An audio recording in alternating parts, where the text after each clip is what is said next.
Hey guys, so Adam Hale here coming to you with one of the top 1% in the final expense industry, Mr. Eric Enriquez. Sir. Thanks for being the first guy coming down, creating some content here. Privilege. And gonna drop some nuggets, I'm sure. Yeah, for sure. We'll both drop some nuggets on them. So Eric, we'll get into your production here in a second, and you've got some killer numbers. Before we do that, talk to us a little bit about like your background, what you were doing before you found Final Expense 8 years ago. And that way maybe some people can relate that are coming from a similar field. Yeah, man, 8 years, man. I've been saying that a lot lately. People asking me how long I've been doing it, or clients, that I've seen back in the day. And it's like, man, 8 years flew by, Yeah. But yeah, I mean, directly before this, I was actually working construction with my dad. Okay. Masonry type work for a few months, but I knew that's not what I wanted to do. But before that, I ended up at 17 while in high school. My twin brother actually got me involved with a network marketing company. Okay. What was what were you guys selling? We don't say the company, but. Right. I probably don't want to, but it was a telecommunications offering, like home phone, internet, TV service, eventually cell phone service.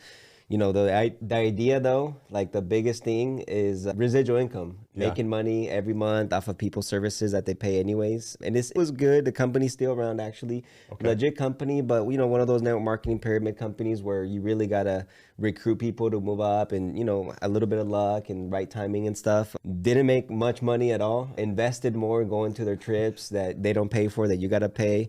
But, I learned a lot, so I'm grateful for the experience at 17. And then from that, while doing that for 9 years before I landed here, the different odd jobs, sales jobs, Comcast cable, door-to-door triple play. That's how I met my manager who got me involved here, actually. We kept in touch in the years. But just different odd jobs, honestly. Sales jobs mostly, to kind of still fuel that business that me and my brothers were doing, actually. Gotcha. So that got us into like the entrepreneurial kind of, path, if you will, sales path, if you will. So, I'm not scared of trying to do something different to get different results, you know what I mean? And the most important thing is the people that I met and the knowledge that I was able to acquire through those experiences, you know what I mean? Yeah. And ultimately landed in the best possible place, in my opinion, especially when we're talking about residual income, right? Making that residual income, the renewals here in the insurance industry is huge. I think it's underrated, honestly, and not talked about enough. How you can build a lot of income, not only, in the immediate, right away, same day, actually, like a lot of our sales out there, but also for the future, those renewals and residual income. And that's the reason why I even got started in the first place in what I was doing at 17, is the concept of having time and money together, And here, I'm 35 years old right now. I started here when I was 26, more than 27. And, I see it growing, obviously where your numbers are astronomical. But, if you decided to stop doing this and just retire off what you've already built, you can, right? But you still have the energy. You still want to make a difference. You still want to help other people like me go where you're at or even further. And that's the beauty here, though, that you can't stop and keep making a lot of money coming in. Yep. Right. I'm sure we'll get into it a little bit later as well, but that's the biggest thing of why I'm here, But once that business failed, I immediately started working with my dad because he has a little construction company, help him out, make some money. Why not? Kind of figuring out what I wanted to do. But then I called my friend and mentor, John Burke. He had been telling me about this for 3 years. And for 3 years, I blew him off. I knew you had to get your license. So I think that was it seemed tedious to me, like it's too much work. So I didn't want to do it. Did you pass the first time? Oh yeah. It was 60% here in California. It's a joke. You know what I mean? Like if you can't pass it, I don't know what to tell you. You probably shouldn't be in sales, right? Yeah. But it's an easy process to just get your license and get going. But, obviously being in my mid 20s, I had other priorities and I was really sold in what I was doing though. That's one thing, if I commit to something, I'm doing it. You know what I mean? So I didn't want distractions. And then if I wasn't going to be all in, why even do it? You know what I mean? So that was my thing. But once that kind of died off and just a few months in, I knew I love my dad. I respect him. He came from Mexico with nothing, has his construction company, bought a 5-acre land and built a house on it and stuff. Like he's successful in his own right. A small little American dream right there. That's a good example for me. But I know that I do not want to be doing construction, masonry type work for 30, 40 years. You know what I mean? as strong as my dad. But hey, my dad, you know, he wants us to be better than him. You know, he came to this country for something bigger, better for us. So he did not care if any of his 3 sons took over his business or not. He just, as in his words, doesn't want us to be lazy asses. You know what I mean? He wants us to be out there working and providing and take advantage of the opportunities out there, especially in a country like this. So that's pretty awesome that not only did he, like you said, the American dream, and then, but supporting you guys, right? You guys getting to see what he's done. There's not a lot of families, especially like in entrepreneurial and the sales side. A lot of times people, you know, especially people, I've seen a lot of people with a blue collar background where they discourage their kids, right? From betting on themselves and going all in. But you know, trust me, I've seen it all. From the previous thing I told you, like 17 years old, talking to my 16, 17, 18-year-old friends, hey, we can get rich in this thing. Yeah. And you see just the parents just shooting their dreams down. You know what I mean? I mean, we hear it all the time, you know, especially like in the beginning, I was talking to like my friends in their 20s and their girlfriends, wives, parents, all commission only. No, I know people that have done stuff like that and they failed. Insurance, no, it's so hard to live off of insurance sales, right? And you see it all the time. You know, I'm sure many people could have had, you know, a lucrative career, whether it's this or many other things that are primarily commission based is what it's, their parents they think they're protecting them, but really in a lot of cases, they're preventing their kids from flourishing, from actually achieving their dreams to being something different, better, just because they didn't do it or they don't have the courage to try it. They talk their kids out of it. Or they failed at it, right? They tried something and because they gave up on their dream or it was too hard or whatever the excuse may be, they don't, you know, it's easy for people to say that. And, you know, I seen a video the other day and the guy was talking about, you know, so-and-so discouraged me whenever I started a business and then it failed. And, you know, you guys were like happy, right? Seeing that it didn't work out. Well, then I started another business and they're like, you didn't learn. Right. And he's like, and then now here I'm more successful than I've ever been. Right. You guys are still poo-pooing the success that I've had. Right. Yeah, exactly. It's funny, you know, like, as Robert, in the famous words of Robert Kiyosaki, he says the average millionaire goes bankrupt 7 times. You know what I mean? Because it takes you got to fail to be successful. If you're scared of failing, you're never going to climb up the ladder of success. You know what I mean? 100%. And sometimes the first failure, they go back to the rat race, as you know, again, Robert Kiyosaki calls it, and then just put their head down and go to work. Which, hey, if you're happy and that's you, that's awesome. You know what I mean? Yeah. But I got the perspective of coming from immigrant parents and going to Mexico, for example, every Christmas, almost New Year's, we'd be in Mexico and grandparents, uncles, aunts, and, you know, seeing how they live, you know, and I mean, they're not the poorest of poor out there, but, you know, the standard of living is different, obviously. Yeah. And I just didn't take it for granted that my parents literally, you know, took the risk to leave their family behind. Didn't know the language to come to America for better opportunity. You know what I mean? Awesome. And I don't know if my dad knew exactly what he thought he was getting himself into at 23 or so when he came out here, but he just knew that, you know, it was probably going to be a better option for his family, willing to take the gamble. Like a lot of people that come here, that he was planning on being here for a few years. And we actually tried moving back when I was like in 4th grade, but you know, it just didn't work out for one reason or another. And we came back, and I'm glad I wouldn't want to sell life insurance in Mexico. I'll tell you that. But no, you know, I mean, you know, and not to get all weird about that, but you know, I also read, or I know about statistics that a lot of multimillionaires and actually the billionaires are either first or second generation immigrants, you know what I mean? So, and part of it, because we know the struggle, you know what I mean? We know what it is. And it's funny because my dad is, you know, he's okay. He, you know, he did all right for himself, still doing it all right for himself. But my dad's super not flashy, you know what I mean? And so like me and my twin brother, he's in the business as well, right? As you know, we're into cars, we're into the nice things, you know what I mean? Yeah. And my dad could care less about that. You know, he cares about his house, taking care of my mom, us, having what we need. Yeah. So it's like, it's funny because my dad did all right, you know what I mean? But we would drive in like these old bucket cars to school, and we kind of get embarrassed a little bit, you know what I mean? So that kind of also gave us an edge, like, oh, like I'm not poor, I'm going to be successful, like, you know what I mean? Yeah. And especially because we're super into cars, you know, it's just one thing that we're big on. Obviously, you know, we're young, we started businesses, so we kind of lock into that because that's what we, you know, we put the posters on the wall, the Lamborghinis and the Ferraris, stuff like that. But obviously your goals change. I got 3 kids now, I got a wife, so obviously, you know, you grow up and kind of grow a little bit off of that, but not too much. You saw the car I pulled up in today, right? Yeah. But anyways, I'm going on a tangent, but no. So 17, right? So I really, you know, I'd like to talk about that a little bit because myself, my first sales job, I think I was like 18 or 19, same thing. Okay. I took What was it again? Car sales. So Okay. I actually seen a newspaper ad, that's how old I am. Okay. Right? A newspaper ad, and I was going to Fresno State at the time. And it was like, I think I was going to Fresno State, either Merced or Fresno State, and $2,000 a month guarantee, right? To me, when you're 18, 19, I'm like, that's like so much money. Of course. $2,000, I can definitely make it. And so, long story short, yeah, like you said, I picked up a ton of knowledge. Matter of fact, my first training consisted of sitting in there and watching Grant Cardone tapes, right? I was watching old VHS. Back then? No way. Grant Cardone. So my sales manager was a big Grant Cardone guy. Okay, cool. But got some great sales training. They had some, they invested in staff. But, long story short, I fell into sales and I fell in love with it, right? I've seen that same thing, like for you, it was the money that you can make. Yep. And then later on that, hey, I can take these skills that I've learned, right, even at a W-2 sales job, and use those skills in a way that gives me as much freedom as I want. Sure. Right. So it's like, I actually get to choose when I work and how I work and all these things. And the harder I work, the more money I make. Right. Yep. A lot of W-2 jobs, you can work as hard as you want and your hourly still your hourly. Right. Yeah. Yeah. What was it at 17, right? Or maybe if there's someone that's 17, 18, 19, 20, what was it that motivated you to start like a business, right? Even network marketing or whatever. Was it kind of that made you take that leap of faith? Because you also said you invested a lot of money, and I did network marketing as well. So I know what you're talking about. Yeah. My wife. What were you selling? What were you selling?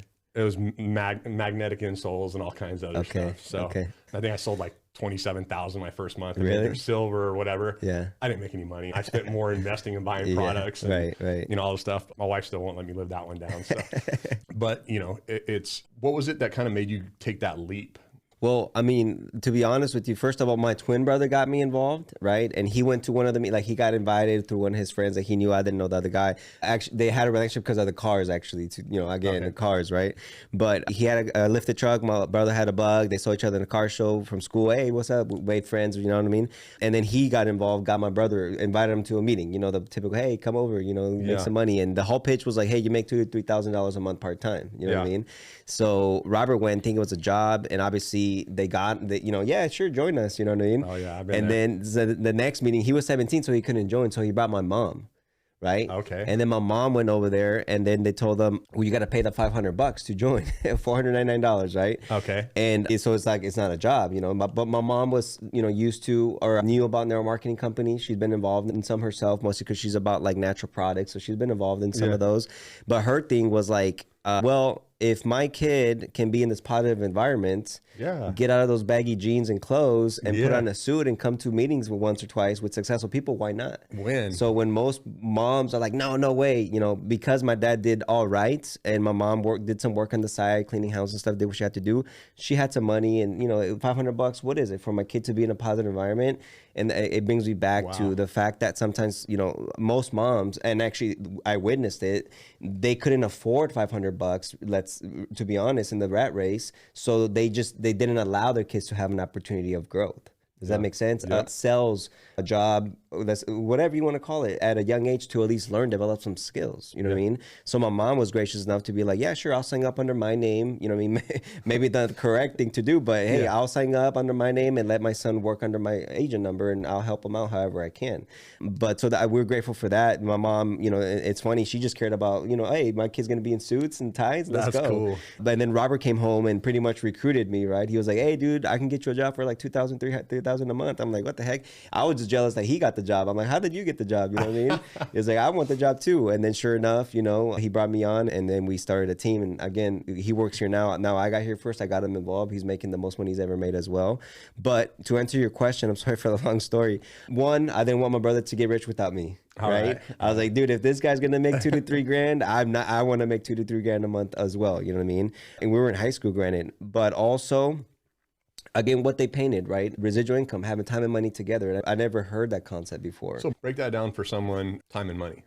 So yeah, well, look, most people chase dollars, right? Most people chase dollars. If you quit your job today, you get one paycheck, maybe two, depending when your salary got cut off, and that's it. You know what I mean? Some get lucky to get a Rolex after 30, 40 years of service, maybe a little pension or something. But most people, that's it. And they're trading hours for dollars, right? Time for money. Yeah. What I learned at 17 is either invent something, write a book, make a song that people will listen to 10, 15 years from today, and you can make royalties and money that way, or movies and stuff like that. I wasn't that creative. I wasn't that talented. And as good looking, as good looking as I think I am, modeling wasn't an option for me either. You know what I mean? So I was like, well, I'll try selling, and honestly, I was a shy person. I pretty much am an introvert. My twin brother, he's a complete opposite. He's a natural sales guy. He makes friends with anybody off of anything. You know what I mean? He can start a conversation. And honestly, I saw a way that I can be less.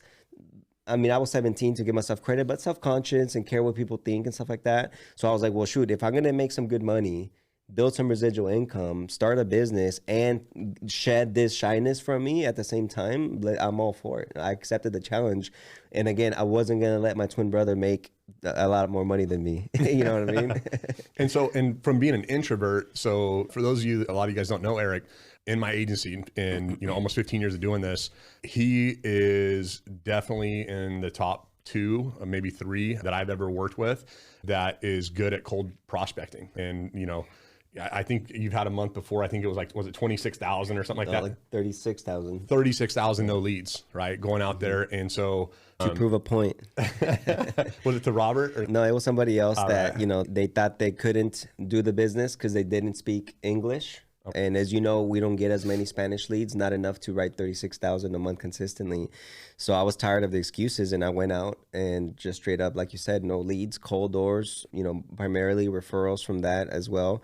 Just went out there and wrote $36,000 training people on how to do it, and to, show, hey, look, I even showed him I'm very literal and very transparent to try to motivate. And sometimes it doesn't do it like I wish, but look, no leads, 36,000. Don't tell me it can't be done. You're not limited because you speak English. You just don't want to work that hard.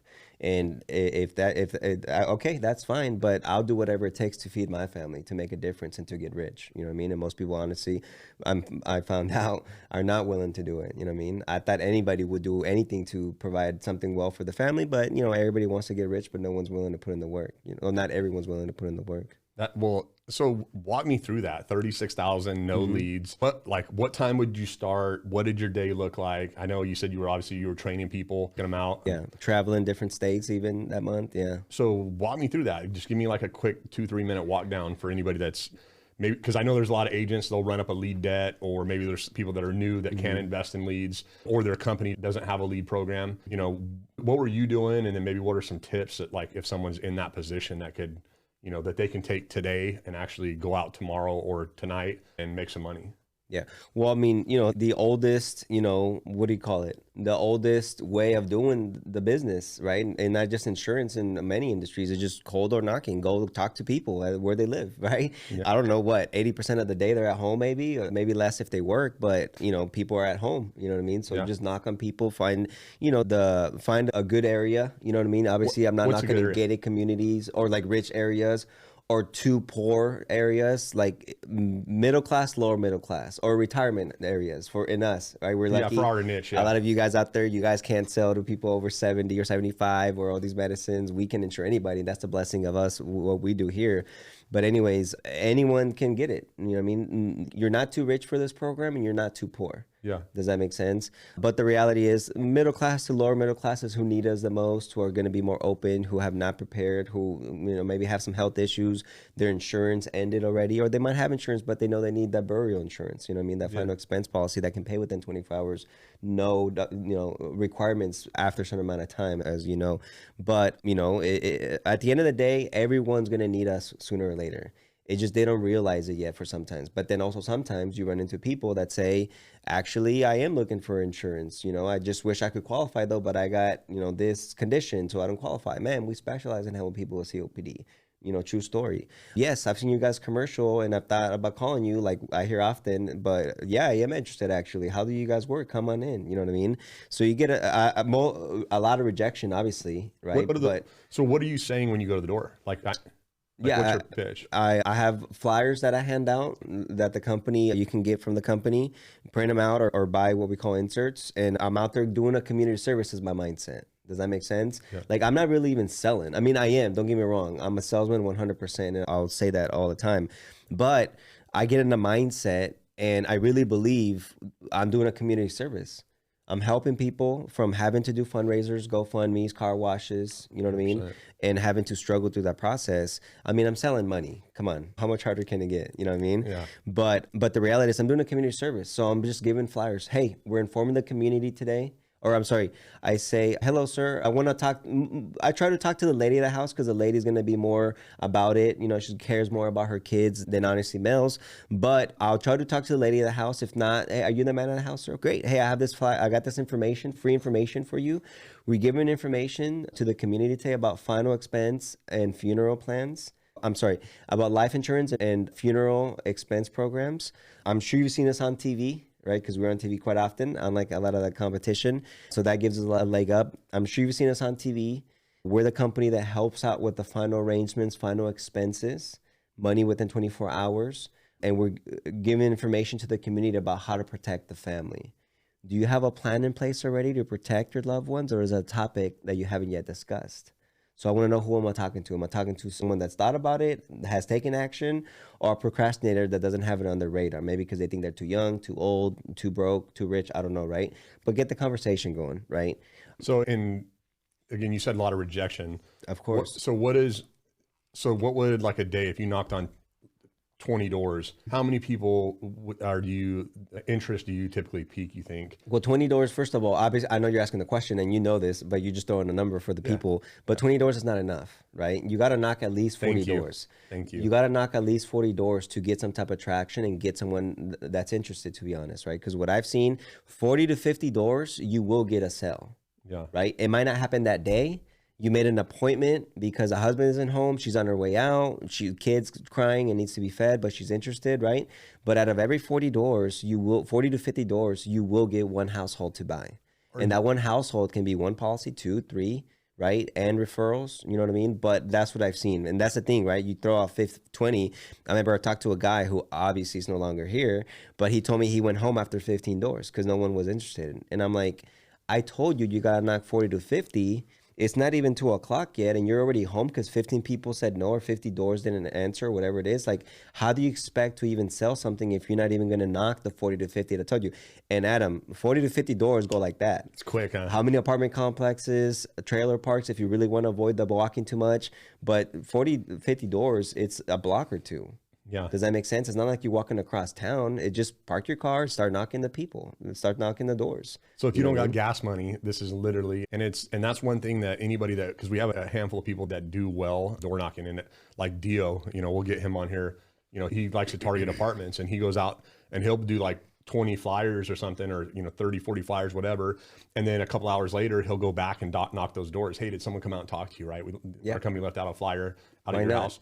And it's, again, and one thing that seems like I've noticed, and I've done some cold door knocking. I had some success early in my career. Ran out of leads. And like, for me, it was like, I've got a PG&E bill I got to pay tomorrow, right? Kids to feed at home. And it's like, if you want it bad enough, to me, I came from doing, all through high school, working manual labor, and I got some crazy stories. I'll tell about that later. But to me, I'm like, this isn't hard work, right? Walking, and the rejection is just part of it. But when you have the mentality of, we're in the business of no's, right? If you're looking for if you think this is a yes business, you're going to fail, right? A yes business is go be a cashier, go work at Walmart or a mall or whatever, right?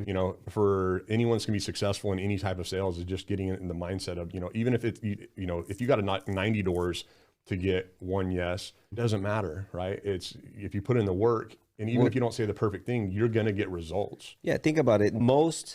The best tool to find clients is the leads that our company provides, right? That what do you call it? Whatever they provide.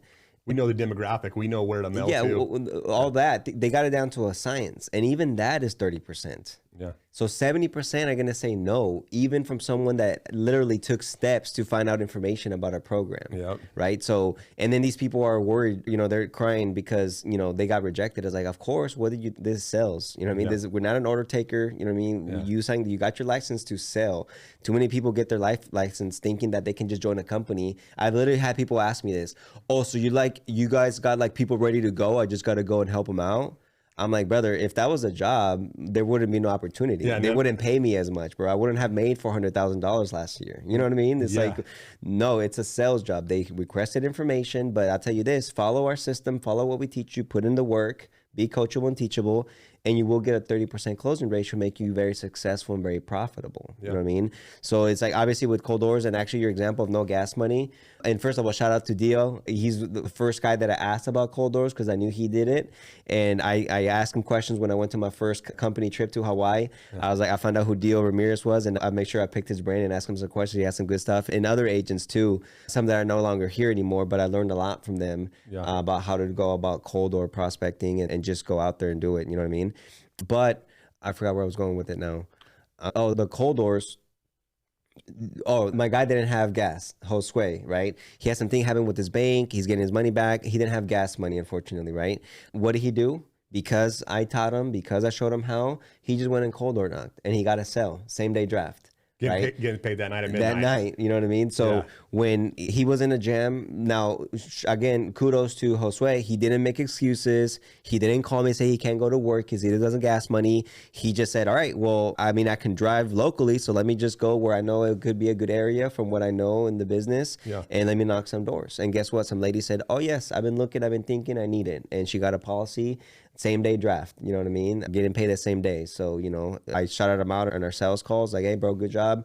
There was an issue, but you didn't use it as an excuse. You just, you know, worked, made it happen, and got a sell. That's what happens when you put your head down and go to work. You know what I mean? Well, every entrepreneur, like, you know, you said you're going to go through failures. You said it was what, seven bankruptcies for the average millionaire, billionaire, whatever.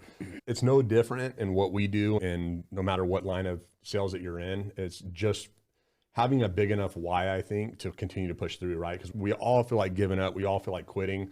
And those are the most important times whenever you've got to push through even harder, right? To break the cycle, and also to be able to identify that if you're not getting the results you want, what can you physically do? What action steps can you physically take to make a difference, right? To change the pattern that you're in. Because a lot of people get stuck in that and they fail. And a lot of people, you know, they'll continue doing the old saying, continue doing the same thing over and expecting different results. It's just not going to work. Right. The great thing here was like people like you, and, you know, you physically lead from the front, you know, 36,000, no leads.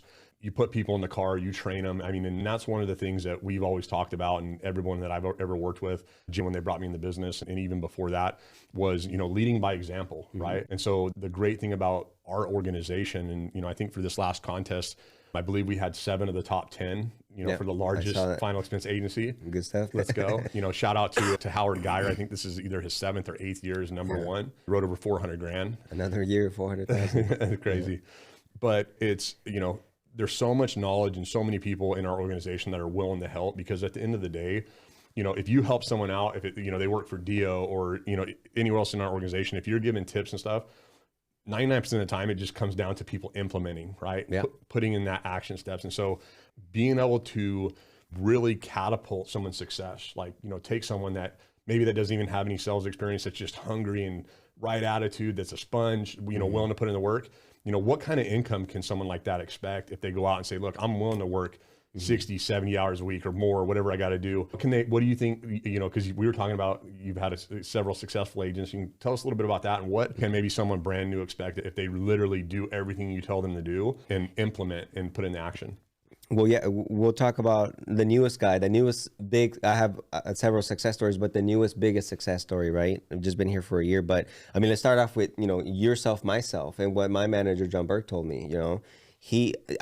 When I told him, all right, hey, I'm ready to do this. And the reason why I contacted him after 3 years of him trying to recruit me, it was around this time. Winter was coming, and I know construction slows down. My dad goes to Mexico for a few weeks, vacation and stuff like that. So I was like, and I had this wedding I had to, you know, come up with money for, because I had asked my wife's, you know, I proposed to my wife, or then girlfriend. We've been together since high school, so we've been together for a while now. But, you know, I had to pay for this wedding. So I had to find out ways to make money, because I'm not going to, you know, I'm not even going to save any money. I'm not going to make any money, let alone save money working with my dad. So I called him up and I was like, hey, man, I'm willing to do this thing, this insurance thing that you're talking about. But I need to know I can make 6 figures, bro. If I can't make 6 figures in my first 12 months, dude, I'm not interested. I've been trying to chase 6 figures since I was 17. And if I can't do it, bro, I'm not interested. You know what I mean? And he's like, hey, man, bring your work ethic, follow what we teach you, and you'll make it happen. I made over 6 figures my first 12 months, and my boss, my manager, Adam Hale, made over 6 figures in his 12 months as well. We'll teach you how to do it. I'm like, all right, cool. And one thing, a commitment that I made, you talk about work ethic.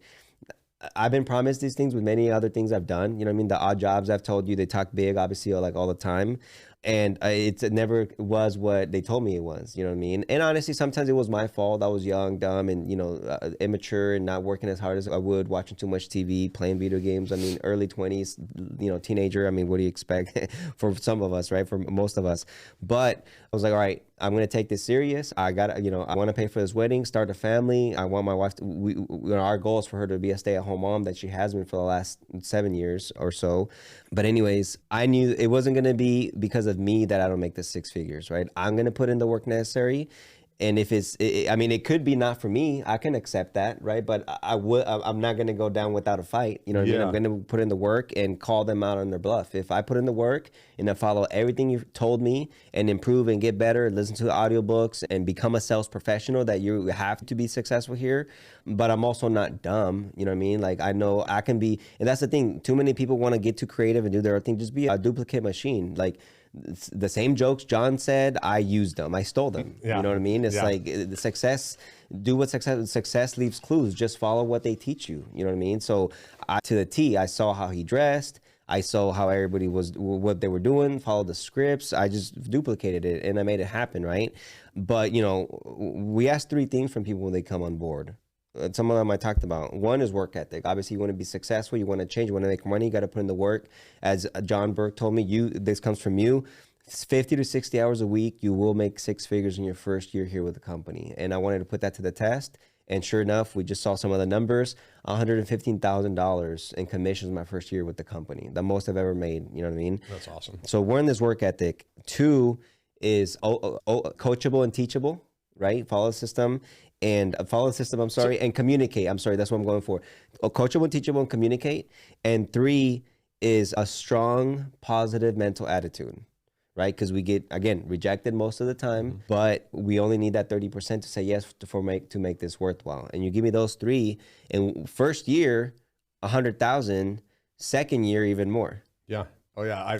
That's the thing I've always told people, like, look, I will give you the tools. I'll hold your hand to 200 grand, right? If everything you said, if the attitude's there, being coachable and being willing to put in the work, most of the time, like me personally, like when I've seen people fail, it's usually the work part, right? That's usually it's usually either, that or not being, not communicating, but a lot of times it's just not being consistent in your effort. Sure. And not anticipating, like if you go out and make 10 grand this month, you might have a rougher month. You might make 6 grand next month. Save a little bit of that money. Don't put yourself in a bind where you're going out with commission breath. Right. And so I think that's a huge thing in the mentality of not giving up, right? And, and again, ideally the person has a good support system, whether it be a spouse, their parents, somebody that's going to push them to tell them, no, keep going, right? And then when you start this, make a commitment to yourself to burn the boats, like to go all in and say, look, I'm going to give this everything I have for 6 months or a year. I'm not going to judge it off my first week or first month or first couple months, because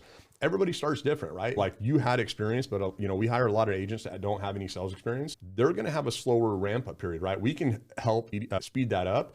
But at the end of the day, not everybody's going to have that same level of, they haven't taken the same number of lumps, failures to become maybe a seasoned sales professional. Yep. And so haven't built those calluses. yeah, that's the truth.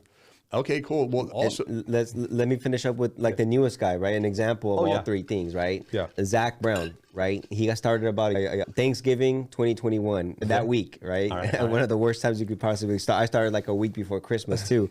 But again, work ethic. The guy was knocking his first door between 9 and 9:30. He's knocking his first door every day like clockwork, right? Monday through Saturday, most of the time. He'll go out on Sundays if the appointment is necessary or something, or sometimes he's bored, he'll just go. 27, 28-year-old, no girl, no kid, so he's just out there getting rich right now, showing himself. But work ethic, he sees a bigger goal, right? And that's the thing, like you said, support system's huge, or have a big goal, right? For me, paying for that wedding, having my wife be a stay-at-home mom and have time and money together to actually be my kid's soccer coach, which I am now. We had practices yesterday for my 4 and 6 year olds, you know what I mean? And I can be the coach. Did I ask you for permission if I can go be their coach or take early off from work, right? So I was able to and show up in my nice cars, you know what I mean? But this guy, his goal also is to buy a home and have his mom live with him because his mom has a little bit health issues. So, you know, he wants to take care of her, you know what I mean? So that's the biggest thing. He's working hard. He's saving money because he wants to buy a house so that only son, he wants to take care of his mom. So that's a huge goal, right? Yep. His mom's, you know, again, retired, but he wants to just to put her in a better situation. So that's a big motivator right there, you know, and she obviously concerned, like many moms, he told me about commission only. I don't know, son, you know, you got a degree. Why don't you do something with that? But he just proven them wrong. Like, hey, I'm making money. I'm making more than I would being a school teacher. Why would I be a school teacher if I can make way more money selling insurance? You know what I mean? Well, and when she gets the house, I guarantee you she ain't gonna be saying it. Yeah, absolutely. But again, work ethic, again. 2, coachable, teachable, learn the scripts, right? To the T, duplicating everything, implementing what he learns. You know what I mean? What we tell him, hey, when they say that, you say this. Hey, when that happens, do this, right? Yeah. And he does it. I don't got to tell him twice. Like many agents, I get frustrated because I got to tell him 5th, 6th time, 7th time, you know, hey, we went over this. When they say this, why don't you say this? Oh, I forgot. And it's like, you know, I can't help you if your IQ is not that high, you know what I mean, to a point. But I don't think it's even that. I don't know what's going on, right? They get too nervous or something. I get it. It happens. But that's one characteristic. I don't got to repeat myself with him for strategies because he's about his money. He's going to get it done and execute what he is being taught. He doesn't just listen to listen. He listens to execute and make it happen, you know. And obviously, a strong mental attitude, right? And someone slams door in his face. Okay, next, yeah. Right? He got a P.O. box, didn't find the address, whatever, next, you know what I mean? Oh, I got to drive to San Diego for leads this week. Let's go. Oh, I got to go to Eureka. I got to go to Bakersfield and stay in a hotel for the week. Hey, if there's leads and I can make some money, let's go. You know what I mean? So he just about it. He accepts the challenge. He knows it's not, you know, the yellow brick road. Yeah. It's a pothole filled road, I like that. But a ton of money on it. You know what I mean? And too many people get distracted and look at the pothole. He just driving his 4-wheeler, you know what I mean, through it and collecting all the money on the way. Well, and that's leads are printing money, man. The people that understand that understand, you know, that 30% number, right? You're selling, at least if you're selling 30%, even if you're selling 25%, our agency is generally between 35 and 40% total conversion. But if you understand that, then nothing else really matters, right? The people that are successful and consistent, they take consistent leads. They, you know, they go wherever they have to go, and they're about their work, right? Yeah. They're about the process and not getting caught up. So in his first 12 months, he wrote over $315,000 the first 12 months. And he made over $130,000. I'm guesstimating, and I'm honestly probably underestimating, but he had a huge December, $32,000 in production.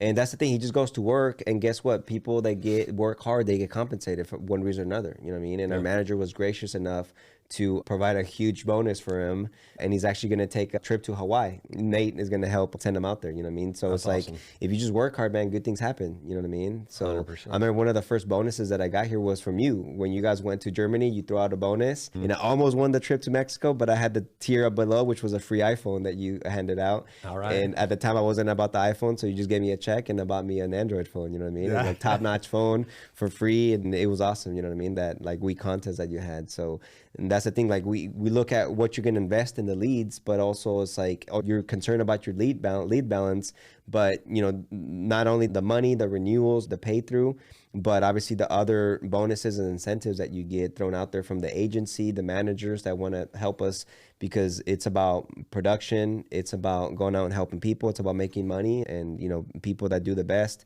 get taken care of one way or another, indirectly by accident. But, you know, we know what it takes to be out there. We know the price that he's paying, and he's consistent, and he loves the job, and he's about it, you know. And 32,000 in December, you know, we hear all the time, people, oh, you can't, nobody's buying, all stuff. No, that's all nonsense. Right? And I told him too, my first year, my biggest month, my first 12 months was December of 2015, $27,000, you know what I mean? And I knew, working many sales jobs, that you got to put in double the work in December to get the same results. So I went hard myself too. And, you know, I got a lot of post-dated checks for the 1st or 3rd of January, but, you know, it got it done. And I told him that story. So he believed it, and he put in the work like any other time. But yeah, got a lot of people protected during the Christmas holidays for sure. So For you, you mentioned, first year he wrote over 300,000. How many agents? He probably made like 140,000 then. I didn't count after November, but anyways, go ahead. But so how many 300,000 a year producers? And again, guys, we're just talking final expense. There's a lot of people that are writing mortgage protection and annuities and different things that are a lot bigger policies. We're generally 50, 60, 70 bucks a month. 60, if that, average. Yeah. And so how many people have you mentored and personally helped, you think, right over 300 grand? So personally, I wrote 300,000 my second year here, and I've helped 3 people right over 300,000 and a few more over 200,000. Okay. But 3 people that I personally trained and mentored to reach 300,000. So it's kind of I told you that fact. That's something that I'm proud of, because obviously one thing's me being successful, and that's great. And I got what I have, and I'm still climbing. I mean, look at where you're at and many other managers, people in the industry. But I'm mostly proud about 3 people, my twin brother being one of them, teaching them, helping them, build that skill set and those habits to break $300,000 and be in an exclusive club of doing $300,000 in AP, annualized premium, in one calendar year. And again, the most unique thing about us is about $60 average per policy. It's a lot of So we're selling a lot of applications. To talk about the opportunity that we have at hand here, not many people could do that. When you talk about leads, most people are used to, the lead companies that are, in my opinion, crap. One thing about our company and what we have is great legal compliant leads, great compliant leads, consistent, right? And that's the difference. And the company provides them. We're not buying them from third-party companies. Our company literally invests millions.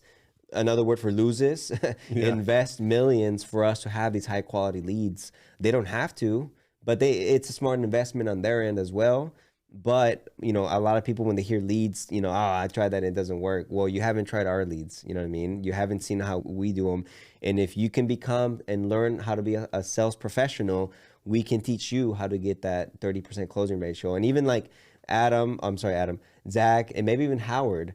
Maybe Howard, but I know Zach doesn't have a 30% closing ratio. He's maybe like 27, maybe 26, but the volume works itself out. Does that make sense? He's collecting so much, selling so much, and obviously everything has to do that he's still very profitable, even if it's not hitting the 30, but the guy takes in a bunch of leads, right? And he's not crying over a few leads that they moved, they're not there anymore, it's just a mailing address. He just keeps it moving and focusing on the bigger picture, which is, okay, well, who can I go talk to next? And that will be home that does live there, because we know most of the leads will. It's just a matter of time.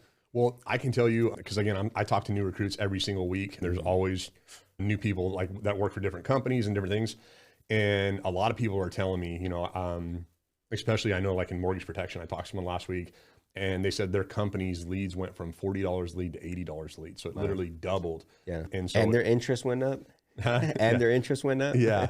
But mortgage interest, never mind, that's different. But the other thing is that a lot of people, even for other companies that are doing direct mail and final expense, I was talking to a guy yesterday and he's like, our company, we can't get as many. We had an agent that went to one of our competitors, and the same thing, she said, I was spoiled by Lincoln because, I had leads at first. They had a stockpile of leads when I first came over, and then, 6 months later, and they don't have any leads in my area. I can't get any. Something that we have that I haven't seen in the 15 years that I've been here is right now the company's doing such a good job of producing direct mail marketing, and along with web and some TV in there, but we have an abundance, right? If you're willing to work within an hour of home, I don't care where you're at in the country, we can get you enough leads so where you can go out and make 6 figures or multiple 6 figures if you're willing to put in the work.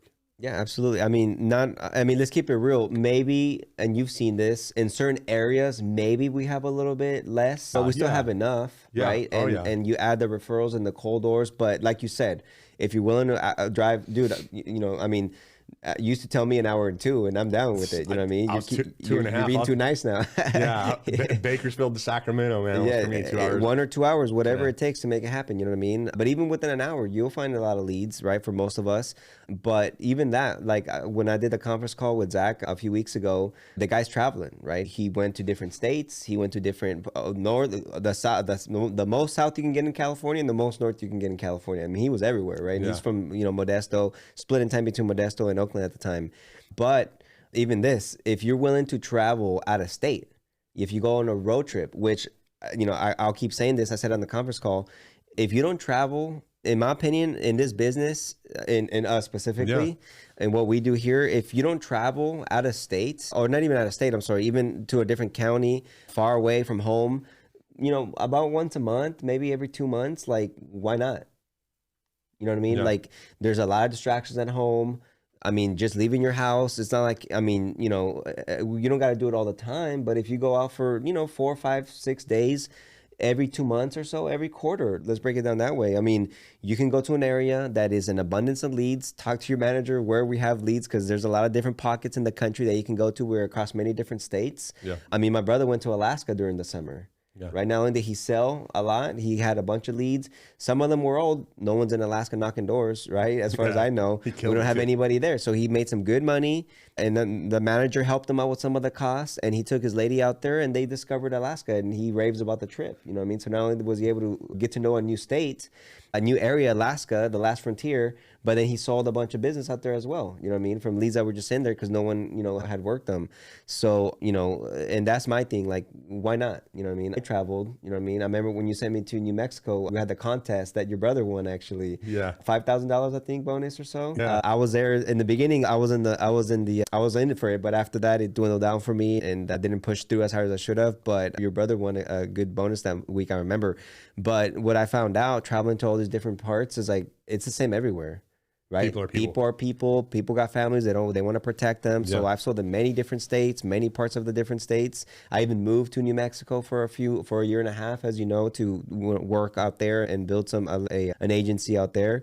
But there's an abundance of opportunity. You just got to be willing to put in the work. And even if it means traveling from time to time, hey, I recommend it. You should, you know what I mean? Yep. Not only does it help out the team, but you'll be able to get a lot of leads in certain areas that you can go out there and make it happen. Well, even driving, if you drive an hour from home, that was like, for me, the town that we're in right now, we're shooting, we got like 3 stoplights, Yeah. It was an hour one way, no matter what. If I wanted to get enough leads, and that does something, right? You're not going to go home and have lunch. You're not going to run errands.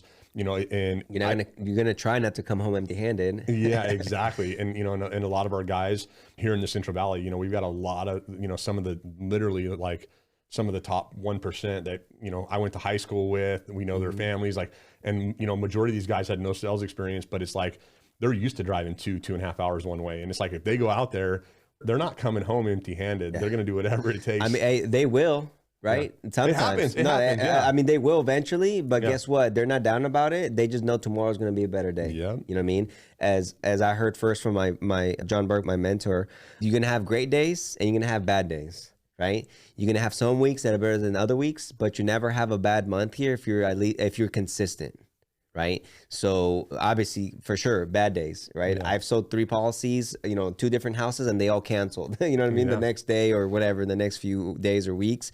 And I thought I had a great day. That I went home high off of that, but they canceled. So I was like, dang it, I didn't make no money that day. You know what I mean? Or sometimes I completely blanked. Now it was rare because I went out there and worked, and to get back to the working and stuff. I mean, I would be knocking my first door about 10 a.m. I'm not the best morning person, but as you know, I'm knocking my doors until 9 p.m. We see those 10 o'clock group me posts all the time. Like, like people are like, Eric's still working? Like, 3 policies. Yeah, I mean, especially when, I was 26, 27 when I started, no kids. My wife supports me. She knows what I'm trying to do. She knows I'm trying to get rich. She knows I'm trying to get her away from having to work and be a stay-at-home mom with her future kids.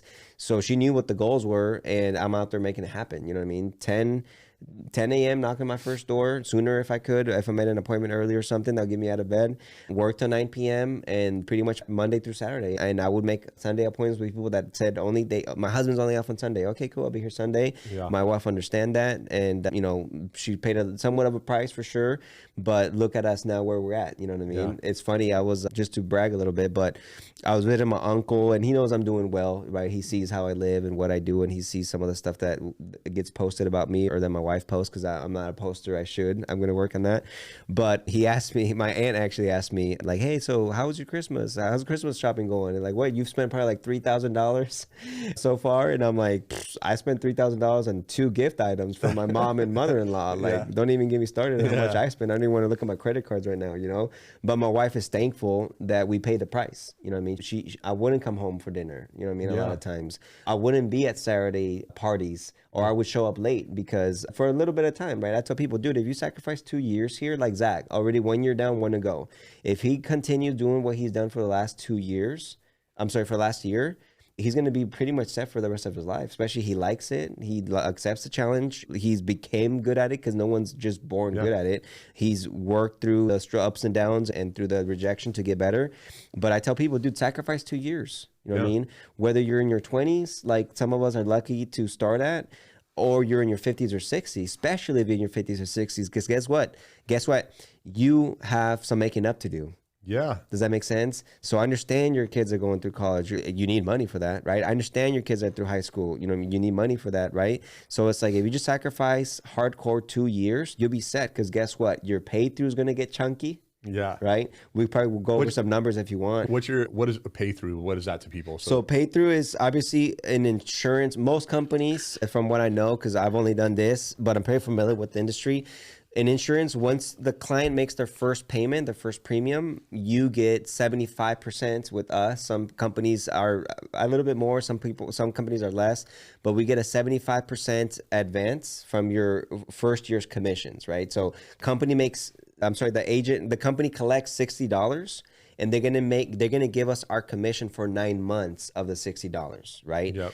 Now, what didn't get advanced though, at month 10, 11, and 12, that gets divided by the next 12 months. And for simplicity's sake, and actually it might be for most people, let's call it, that's $120 divided by 12 months. When they make their second payment, you get $10 per client for the next 12 months. So you got your upfront commission, and then every month on average, you'll collect $10 per household. Sometimes it's 5, sometimes it's 2, sometimes it's 15, 20, 30, 60, depending how much the policy they bought, right? Or how many apps and stuff like that. But that pay through, right, comes in every single month. Your clients make their second, third, fifth, 10th payment, and you keep getting paid off of that every month on top of your commission you got up front. So for me, my first, to be exact, because it was the biggest I got by just being an agent. Obviously now I'm a manager, so it's grown significantly. But when I was just an agent, after 2 years and 3 months of working here, I was earning $7,300 every single month from all the people that I had serviced in the last 26 months, 27 months of working here. Yeah. And then after that, on 13th month, you also get a renewal. Right? And that's why it grows even more. After a year here, that's why it grows even more, because now you start collecting residual income. See, Zach barely started collecting residual income this month. Yeah. Right. And he's like at $3,300 of paid through. 1 year working here, $3,300 every month, whether he works or not, and he's going to keep growing. And he just had a huge month in December. That added a couple $100 to that. You know what I mean? So that's the pay through. And obviously residual starts after a year. And that's why I tell people, if you work 2 years, I got my pay through, let's say it was a few months before that. So let's call it $6,500 a month, whether I work or not. Help me out with the math, about $68,000. 6 times it's 12, gonna be 70,000 plus a year. You can probably make 75,000. Yeah, a lot of money if I didn't do anything. There's chargebacks. There's maybe a lead balance here. Well, let me stop you there. Yeah, because that's something that Lincoln Heritage, we're definitely not the cheapest. We're the service we offer. It's the best and final expense. If you look at our program as a whole, there's nobody that can really compete with the FCGS and what Lincoln has going for claims and support and all those things. So there's a cost for that, obviously. So we don't have the absolute cheapest policies, but the benefits that our clients get, being able to save them thousands and literally as a company millions a year off of funeral costs, is worth it. And so a lot of times agents will bash and be like, well, you guys are more expensive. So, I love replacing. What's been your personal experience with persistency since working here? What are your numbers? Do you have an idea where your persistency is at for your personal and your agency typically? Yeah, for sure. I mean, we're always in the 80s, 85, 89, 83, 81 maybe sometimes, but consistently in the mid 80s for sure. That means 15% of the people either passed away, canceled for some reason. Honestly, excuse me, I don't really see replacement being an issue with us. Obviously it happens here and there. Most people, because of our demographics, right? They forget that we were going to charge them on Monday because they got the money over the weekend and they spent the little Social Security that they got from the government, 600, 800, 1,200 bucks, whatever it might have been. And they forgot. They thought we already took the money out. So I see that in the policies lapse, you know what I mean? So that happens, but it's a non-issue. You know what I mean? I know people that do like IULs, and actually colleagues of mine that, they were trying to make fun of me in the beginning. They're like, oh, you do the bottom of the barrel, final expense, you knock doors. Like, they're trying to make fun of me. I bet your persistency is like 50%. Yeah. Well, come to find out, their persistency is like about 65%. Yeah. We're about 85%. You know what I mean? And imagine a chargeback on the IUL. Yeah. They're not going to get paid for a little while. You know what I mean? Yeah. So I'm like, well, you're over there selling just a few, if you're lucky, a month. I'm over here selling a few a day. Yeah. Right? And affordable, they can pay $1 a day, 50 cents a day if they have to. 15 bucks a month is the cheapest, and they can afford it. You know what I mean? So I'd rather get something that sticks in the books than something that they're going to keep long term. You know what I mean? Yeah. Because I would love to see what the real long term, persistency is on products like, IULs. I don't know too much about other stuff. I've done some research on IULs, but, in final expense, it's an automatic payment. They get their government money. They're not depending on their job or hours or changing careers or the economy going up and down. It's like clockwork. They're getting their money from the government. Not all, but most of our clients, we collect it from their checking account like clockwork. They don't even feel it. They get used to it.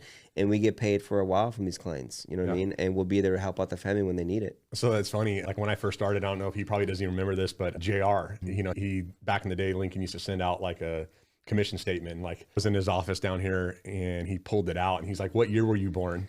And I told him I was like 83. He starts flipping through his commission statement. And he's like, check this out. He's like, I'm getting paid on this policy when, this policy 25 cents, this policy 50 cents, these policies that were written in 1983. And he's like, it doesn't sound like a lot of money. He's like, but I've been getting paid every month, every year since you've been born. Right. Yeah.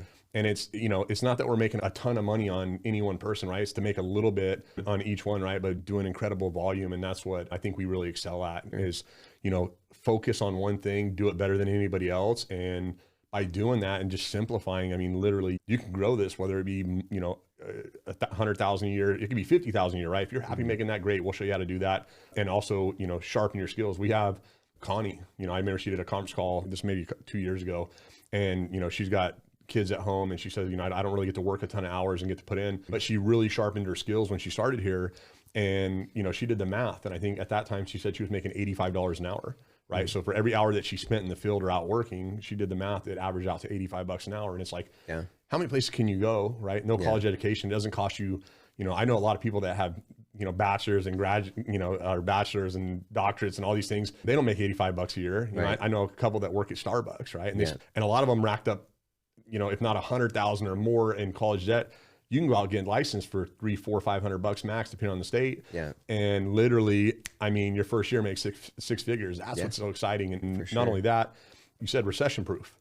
I started 2008. I got crushed, and from making a ton of money to nothing overnight. And when a lot of other markets suffer, we don't usually feel it. We actually usually grow and get better because it drives other people from other professions that are looking for that income potential and that real opportunity. So I'm excited about what's going on right now. Oh yeah, me too. I can't wait. I mean, I can, but I can't. Yeah.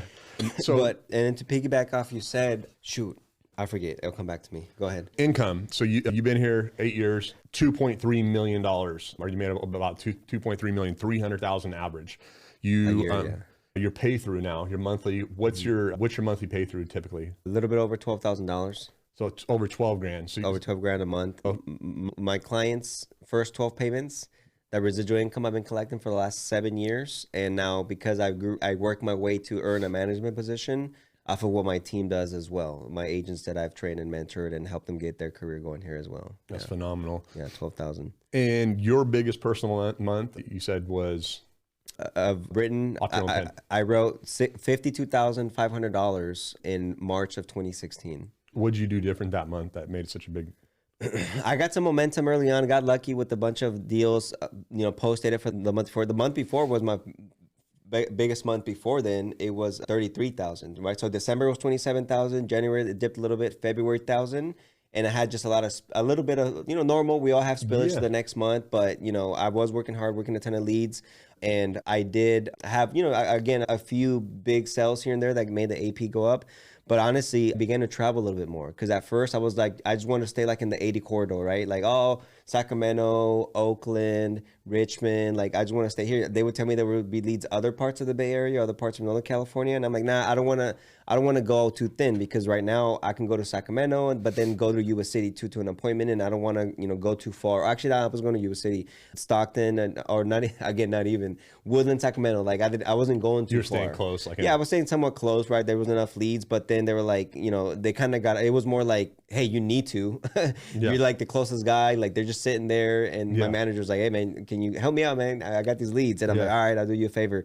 But then I expanded my horizons. I would go further. And there was a need because there wasn't agents going there as often, right? And so I just expanded where I wanted to go. It doesn't matter how thin. I mean, ask Howard, right? It doesn't matter how thin you spread. I mean, the guy travels a bunch, goes into Oregon all the time. But I was willing to just go farther, take more leads, not be scared of a lead balance. You know what I mean? So, because I saw more leads means more money. You know what I mean? So I'm like, all right, and I'm willing to travel more. I'm going to see new people. Like, let's go. And once, honestly, too, I saw that I was on the rankings of top agents. I couldn't see it at the time, but my manager told me, like, oh, dude, you're like in the top 10 right now. And I'm like, really? Like, yeah, dude, keep going. So, I'm super competitive. That's like my only natural trait that I give myself credit for. Obviously, I'm not a natural salesperson. Some people would argue that, but no, I got started in sales at 17, and at least I guess young enough to develop into a sales professional by attending the classes and learning from successful people, reading the right books, and listening to the right audio tapes, right? But I forgot where I was going. Oh, the 50, like your 52,000, like so expanding oh, areas. I'm competitive. Sorry. Yeah. So I'm competitive. That's one thing, right? So like, shoot, if I'm in the top 10, let me see if I can be number one. You know what I mean? And I ended up number 2. The number 1 guy sold like 60,000, and I sold 52,500. But my manager was like super stoked for me. Yeah, that's He's crazy. like, dude, 52,000. Only a few people have ever broken 50. Like, congratulations. And I was like, well, I got a little bit lucky. But like he said, like, oh, dude, we all get spillover, right? I mean, you did 33 the month before. I did 52,500 in March, and then April did another 33,000. So in a span of 3 months, I broke like, what is that? 100 and 110. You know what I mean? Quarters. So yeah, that was exciting. And that year I ended up number 3 in the company, first class trip, all expenses paid for me and my wife to Hawaii. Oh yeah. My first company trip. So that was pretty sweet. Picked us up in an Escalade, took us to the airport, first class. My son sat in our laps because he was like 6 months old, to Hawaii. That's cool. And we had gone to Hawaii the year before, actually, to Maui, because that's what we wanted for our honeymoon. And again, working hard here, not only did I pay for the wedding, but I was able to get a honeymoon package for me and my wife to go to Hawaii, thanks to our opportunity here. But yeah, it was a blast. It was great. Well, in your team, you said biggest month is 187,000 total production. You've written just under 2 million on your own pen. Yeah. Your agency's written over 8 million. 8 million. And what's crazy, that's 100 million or just under 100 million in base value, right? 100 million in protection for families. Like, that's something that we talk about a lot. And, a lot of people that are successful, they're going out there with the mentality of to help people. Right. You said you're doing neighborhood enrollments or going out there and cold door knocking. Doing community service, you know what I mean? But yeah, I mean, we're selling money. You know what I mean? We're, as one guy who I was training but had been in insurance longer than I have, he was in the 60s. He was like, hey man, we're selling dollars for pennies. It's a great program. We're selling dollars for pennies. We're helping people on the worst day of their lives. It's an awesome product you can stand behind. That's why I love insurance. He unfortunately didn't work out for reasons we won't get into. But and that's the thing, right? You learn from people like you that've been here for a while. And then you learn people. Oh, it's actually your chauffeur in Reno that you had me take out. Remember that guy? He was something else. But good guy, nice guy, but just wasn't cut out for what we do. Yeah. Trying to blame the leads instead of himself. You know what I mean? It's like, dude, we went out with the same, very similar, if not the same leads, batch of leads that I went out with you. And why did I show you how to sell 4 houses and you're telling me it's the leads? It's funny how people can't take blame. You know what I mean? Yeah. Hey, I respect someone, and I have had actually a few people that tell me, hey, you know what? It's a great company. It's a great product. I see it work for a lot of people. I guess it's just not for me, but I gave it my all. And I thank you for everything. I'm happy for my experience. I guess I'm just not cut out for it. Or maybe just not right now, you know what I mean? And I respect that more than someone obviously blaming the leads and this the territory in the area, you know what I mean? But what was your question? I'm sorry, that got me into this tangent. But I was going to ask you, so if you get someone, because that, kind of got me thinking, if you get someone like that, right, a new agent, we're big on field training, right? Like it's, you're selling face-to-face. We do telesales as well, but if you're selling face-to-face, there's no better training than getting a ride with somebody like yourself that's, you know, proven top 1% in the industry for final expense. What do you do with an agent if they got the right attitude? Maybe they just don't have the experience. Maybe they're a little bit green and they go out and they fall on their face for a week. Will you put them back in the car, or what's your process? Yeah, absolutely. I mean, put them back in the car, right? They got to see me again. And also I got to see them. What are they missing? Right? They're not, that's what I find out though. They're not leaning in at the door. Yeah. Does that make sense? They're not aggressive enough to get in. They're too nice. You know what I mean? I remember a guy I took out for a second time, and the lady said, it's not the right time right now. Right? And what did he say immediately? Oh, okay. When will be a good time for you to come back? Yeah. You know what I mean? It's like, dude, it's a facade. It's a smoke screen. Push through it. Tell her you're quick. Like, where was that on the script that we told you, okay, ask her when it's the best time to come by, right? Yeah. They say it's a bad time. Ask them when you can come back then. No, that's not part of the script. Like, what are you doing, right? They just forget, and they get too nervous, and they're, you know, too paranoid. They overthink it, you know what I mean? They get in their head too much, but, you know, stuff like that, you know, it just, you have to have confidence in this business. That's one thing, right? Like, I used to believe that anyone could do this business, right? I guess because I got in here young and I'm like, whatever, just work. And I really believe anyone can do it. Just follow the script. Like, we're literally telling you what to say at the door. What to say in the house, how to fill out the paperwork, how to do the numbers. We're literally telling you exactly. Howard's doing his #1 agent call at least once a year, if not more. He's telling you exactly what he's doing it, but a few things. They don't want to work that hard. They're not willing to put in the miles, right? And it's amazing to me. They're either not capable of duplicating, they're not have, I guess, the brain cells enough, or they're just not willing to do it because they think they got a better way. You know what I mean? They just mind blowing. You know what I mean? I'm like, dude, like, why don't you just copy exactly what Howard is doing? Like, don't try to do it your own way. It's like, I'm surprised more people don't ask Howard to go on a ride along with him. You know what I mean? It's like, oh, whatever, okay, I'll try, whatever. But, you know, it's just some people are just not cut out for it. So just like, follow the system, do what we tell you, communicate. But yeah, I went out with him. So I saw what he was doing wrong. I told him what to fix, and it just didn't work out. But if they do have the right attitude, they're willing to put in the work.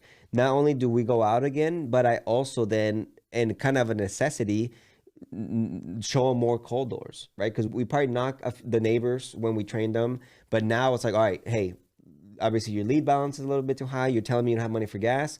There's a lot of people here in your own neighborhood that need help in your local area, in your local town. So let's go cold door knock. You know what I mean? And some people will straight up reject that, and they don't want to do it. I don't feel comfortable. I'm not going to do whatever. Even if you show me, I'm not going to do it. And at least they're honest. Or some people you show them, but again, honestly, they're just not cut out for it. You know what I mean? But I have had people that they did the cold doors, and that kind of rescued their career per se, because they were willing to do it. They were willing to go through that tribulation, to learn that, to build that thick skin. I have a guy right now, 23 years old. He was a part-time worker, super part-time, because he's a full-time student at UC Davis. He lives in Woodland, right? He was 22 when I met him. Last October 2021, got his license, signed up on the spot. He was serious about making some money. Told me his situation, like, all right, you can't work the leads there because you're going to school. There's no point of you working leads. It requires a full-time effort. I'm going to show you the cold door way, the old school way, no problem, right? He doesn't know any better. I didn't tell him about leads. There's no point. But he becomes, he sold $45,000 last year, 0 leads. Yeah. He didn't know what a lead was. Yeah. He just knocks in his hometown, his neighbors, giving information, community service. Here we are, right? It helps him that he's bilingual, but targeting, honestly, Latinos, but obviously saw a lot of English policies as well, just knocking the community, right? Now he graduated in December, full time. We went out, was it 2 Mondays ago? Yeah, 2 Mondays ago, we went out, sold 6 policies in one day. 2 of them from a cold door, because we never stopped doing that. Yeah. And 4 from leads, right? Nice. And so I introduced him, hey, there's a full-time way, right? You're not gonna stop doing what you're doing, but we actually have something called leads. Yeah. Right? He's like, oh, okay. and they cost money, but it's worthwhile. You know, it's a smart investment. But obviously don't stop doing your cold doors, because that's gonna keep you more profitable. And he's doing his thing. He sold 2 yesterday. He called me. He solved the P.O. box issue. You know how a lot of agents, get crapped out when they get a P.O. box. understandable, but once we tell you what to do, it makes it easier, right? So he went through the process, got an appointment to deliver to him, and sold them, right? Actually, outside of an O'Reilly's Auto Parts. Oh, nice. Just find a solution, right? Like, oh, you can't come over. I have, I just ran a room, etc.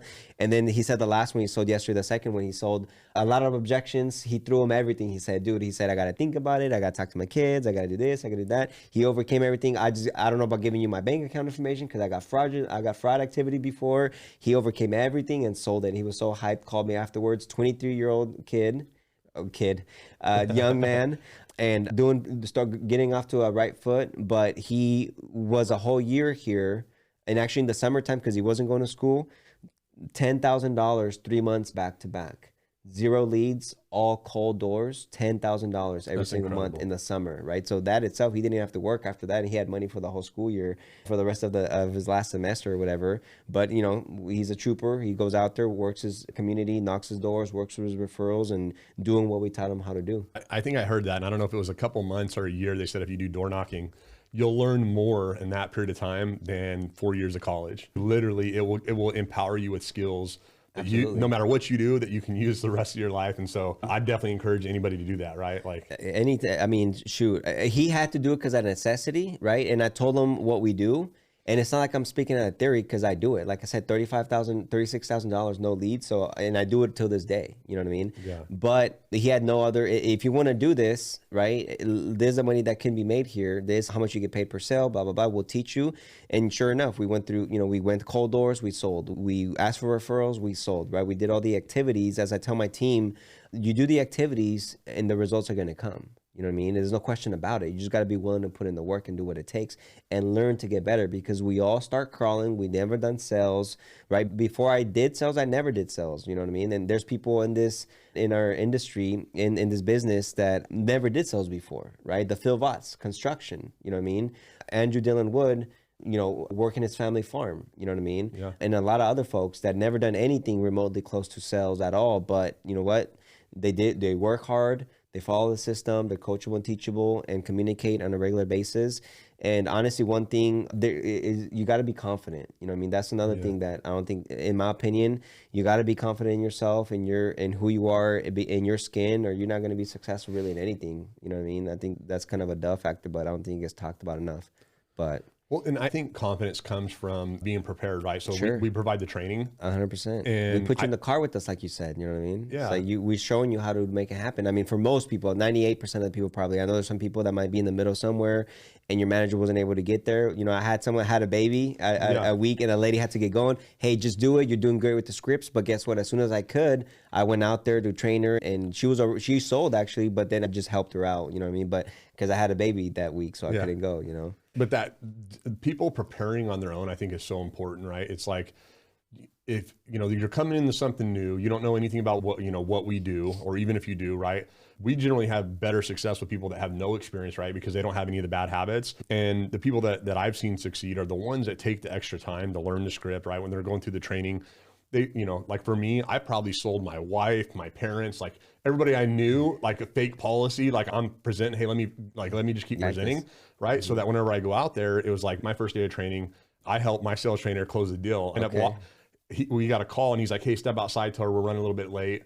I come back in, and they're packing it up, right? And it was a done deal. And I step in, and I'm like, what's going on? He's like, oh, I'm coming back in a couple of days. And I'm like, what do you mean that, they don't have anything? And so I start talking to people, and I'm like, what happens, if your husband passed tonight, right? Right. You already told us that you guys are on a very fixed income. What would that do? What would that look like, right? Like, where are you going to get $10,000? So just asking those questions and just saying, like, let's start this today. If you need to post date or whatever, that's fine. We can do that. Right. We sell the policy. We walk out, and he's like, you made me $600, right? And I'm like, I'm going on my own. Next day I was out there. He split that, right? No, he didn't split it. He didn't split it? No, he didn't split it. Oh my God, we got to talk to him. And so, but then the next day, I went out and I sold like 3 or 4 policies. Right. And I remember calling JR, and I'm like, what aren't you telling me? Right. And he's like, kind of laughed. And he's like, what do you mean? I go, this is like the easiest thing I've ever sold, right? Because I'm going out there, and I'm like, I'm going to treat every person like it's my grandma, my mom, you know, and it's not a question. Yeah, exactly. I say that all the time. Yeah, these people that and requesting it, you know, leads are the lifeblood of our business. So these people, not only do they have a need, but they've taken the time to fill out a mailer or request it online. You know, it's because something happened. Yeah. And so it's about getting in there. They see a commercial, then they go online, do some due diligence, request it. That's what happens often with our web leads. Yeah, yeah. And so it's like, I just got to go out here and literally, you know, I'd never worked leads before. So I was like, I'd heard all the, coming from a mortgage background, I'd had friends that had bought leads that had been sold to 50 different people and, you know, all that stuff. So I was nervous and I was like, I went out 3-4 sales, I think my first day. And I'm like, this is too good to be true. Where's the catch? Yeah. Where's the catch, JR? Yeah. I'm like, for real. And I'm like, I just have to drive and you know, I'm listening to audiobooks. I'm, you know, I don't care if I got to drive it, you know, 2 hours, whatever. I'm getting in my learning. Whatever it takes to feed your family, man. Yeah, man. And I think I took home probably like 12, 13 grand my first month. That's awesome. You know, but I was... Well, it's similar to my story, right? After the training, learned the scripts, went out for field training. You know, shout out John Burke, took me on the field. We didn't sell anything, but it didn't matter. I just wanted to see how it works. You know what I mean? He did 2 presentations and I just wanted to, you know, see it all in motion and how if everything fits in. And it was just how I thought it was, but obviously it helps us going out to the field. What do you say at the door and stuff like that? But I went on my first day. And the reason I went out my first day because I was going to start the Monday, but it was a Thursday and it rained. So my dad called me, hey, we're not going to go. It's raining. Obviously, we don't work in the rain most of the time. So I was like, all right, well, shoot, I'm ready to go. Hey, give me some leads and I'll be ready to go. He sent me to Sacramento in the rain. I sold 2 policies, made over $800. Super ecstatic, super excited. And what really got me was that what I made there was more than what the leads cost me for that whole week.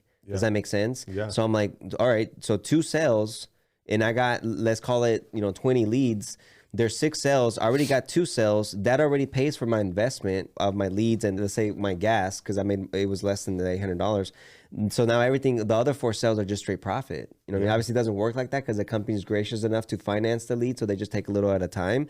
But that just put it on perspective. I was like, wow, my first day already paid for my, it's a wash already. So anything I do now is just pure profit. That's awesome. You know what I mean? So I just kept going, you know what I mean? And the more, it's funny, sometimes I would drive home and you know, my late text, 10, 10:30, 11, and I'm like, and I have the energy, I'm a night owl, and I'm like, man, I just wish there was more hours in a day to knock more doors and make more money, but I'll get them tomorrow, you know what I mean? I'm the same way, man. I'm a night, you know, last 2 nights I've been out here till 11. Yeah. And that's me. I was like usually like 9, 10, like, but not coming home. It's dark every time, right? I'm not getting home. Especially right now in the wintertime. Yeah. Let's touch base on what's an ideal agent and maybe what's not, right? If you, Eric, Enriquez, you're looking for your ideal agent and then maybe someone that, you know, can maybe still pick up some nuggets from what, you know, hopefully from what you're sharing here. So what would be like your ideal and then maybe someone that's not, maybe not an ideal? Well, I mean, we were talking about what what they need, right? Like obviously work ethic, coachable and teachable, and strong positive mental attitude. Expand on all those. Yeah, but let's go a little bit deeper, right? Like I need the ideal candidate needs to like almost hate where they're at.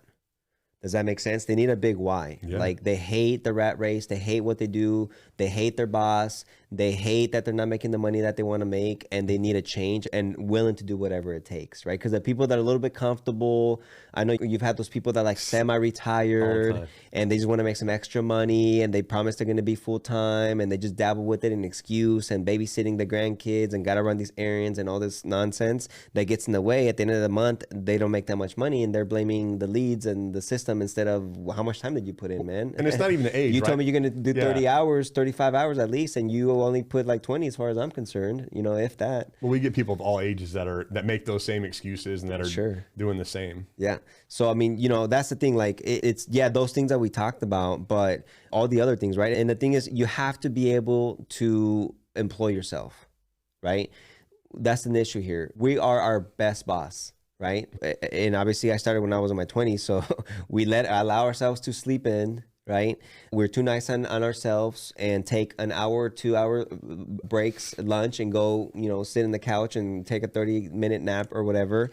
We don't hold ourselves accountable for our goals and we choose when and if we want to be coached or not. You know what I mean? So we're just our nicest boss. We don't know how to employ ourselves. You know what I mean? And I tell people, man, you treat this like a job, you're going to get rich, but you treat this like a business and you're going to get wealthy. Yeah. Right? Because what does someone at a job? They clock in at 9 a.m. and they're at the checkout. They're clocking out at 4:59, just waiting for it to hit 5 o'clock, and they're out. You know what I mean? Like you go out to the parking lot by 5:02, all the cars are gone. Yeah. You know what I mean? They just want to go home. They just want to, they're not deal with anything. And guess what the business owner is doing? The business owner got there at 6 a.m, right? Got the coffee going, turn on the lights, started sending out his emails, whatever it is, right? Different businesses, different things. My dad, he has to go and give the supplies, go get the supplies at Home Depot early so he can have them for his workers and be there by the time they get there, everything else. And guess what? When everybody's off at 5, they're still there working, grinding. My dad, for example, I give my dad's example because I saw it my whole life, doing blueprints in front of the TV. Soccer's on or the ESPN or something. He's a big sports guy like me, but in doing looking over blueprints and doing an estimate for his next job. You know what I mean? While his workers are drinking beers at their home, and my dad would have his beer too. Yeah. But they're just shooting the shit, as they say, and just hanging out with their buddies or whatever.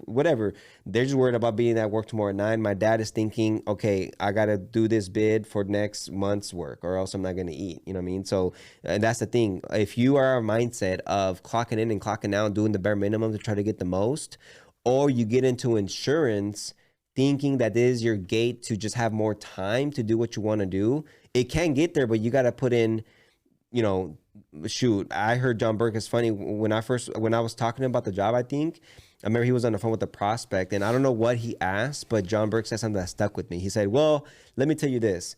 If you want to do an insurance, you probably should plan. You shouldn't even get into it if you're not even planning on being here for at least 5 years. Yeah. Right? Because it'll take 5 years to make a substantial amount of residuals, renewals, and pay through to then be pretty well off for a very long time. You know what I mean?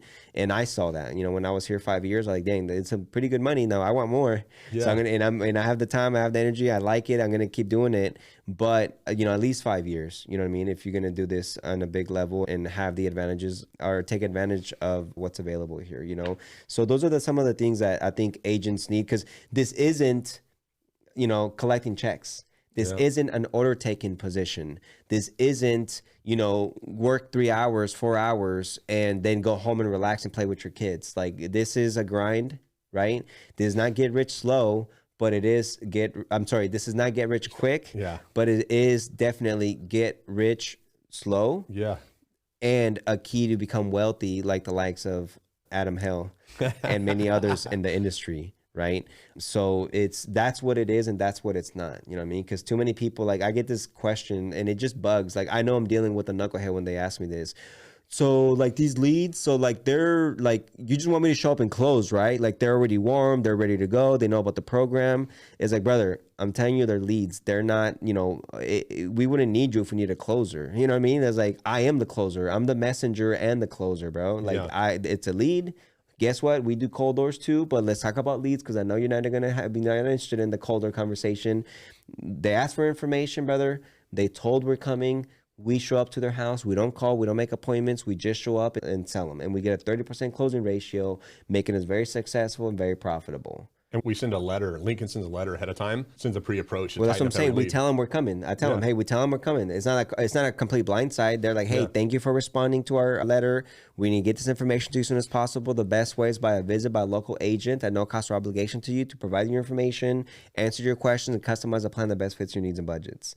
I know that because I've read it multiple times in the house. Spit it out like in the house. A lot of the times, actually, they have the pre-approach letter that we sent them in there. Like, oh yeah, they told me you're coming. I got the letter, and then I'm training sometimes. A lot of the times, and while I'm doing my thing, I'm like, I handed to him like, look, I told you we sent him a pre-approach letter. We're telling you the truth, and they're like, oh wow, yeah, that's cool. She had it ready. She was ready to go, and she bought, of course. You know what I mean? That's one that's red apple, ready to go, wants it, needed it, and we took care of her. You know what I mean? But yeah, and actually, I remember what we were talking about earlier. I know I'll go back and forth, but you talk about helping people and doing something good for the community. Look, man, I started here because I just wanted to be rich. You know what I'm saying? Like I just want to make money. My friend told me I can get rich. Let's go. Yeah. But it is a blessing that we can help people on one of the worst days of their lives. You know what I mean? After my first death, unfortunately, was 3 months into my career here. March of 2015 is going to be 8 years this March.